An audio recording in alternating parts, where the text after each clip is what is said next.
Goma, bonsoir. Nous sommes au village Youssi pour ce concert de l'artiste tanzanien Rayvanny qui va en tout cas enthousiasmer le public de la ville de Goma. Il était attendu depuis 18 h, mais nous sommes déjà à 19 h 30 où la population de Goma va résister et va patienter la prestation de la star, certainement de la musique tanzanienne. Au-delà de sa prestation, on aura des artistes de Goma qui vont en tout cas montrer que Goma évolue à Pandia sur l'aspect musique. On va rester ensemble sur Kivu Morning Post TV et on va se retrouver ensemble pour la prestation de tous les artistes. Ces discours étaient encore possibles à 18 h, mais à 20 h, la situation a dégénéré. Pourtant très attendu par son public de Goma, l'ancien protégé du label Wasafi Record a créé une désillusion au sein du public qui était matinal au village Youssi, au quartier Keshiro, pour les voir sur les podiums.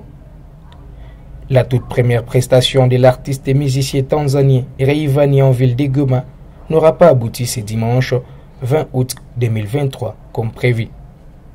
Attendu par le public depuis un grand moment de la soirée, Rayvanny a accusé plusieurs heures de retard au grand désarroi des mélomanes qui s'étaient déjà préparés pour les suivre. La mauvaise qualité du son aurait impacté cette soirée. Ivrés de colère, les amoureux de la musique ont ainsi lancé des projectiles en direction du podium pour exprimer leur ras-le-bol. Une situation qui a dégénéré jusqu'à ce que les forces de l'ordre ont été obligées de faire recours à des bombes lacrymogènes et des balles réelles afin de maîtriser la masse rouge de colère. Cette intervention a créé une psychose totale au lieu aménagé pour cette messe culturelle et humanitaire de l'auteur de la chanson Zilipendwa. La deuxième édition de Epipipo Festival aura été une déception totale pour cette année 2023. Pourtant, selon les organisateurs, cette deuxième édition était en tout cas humanitaire.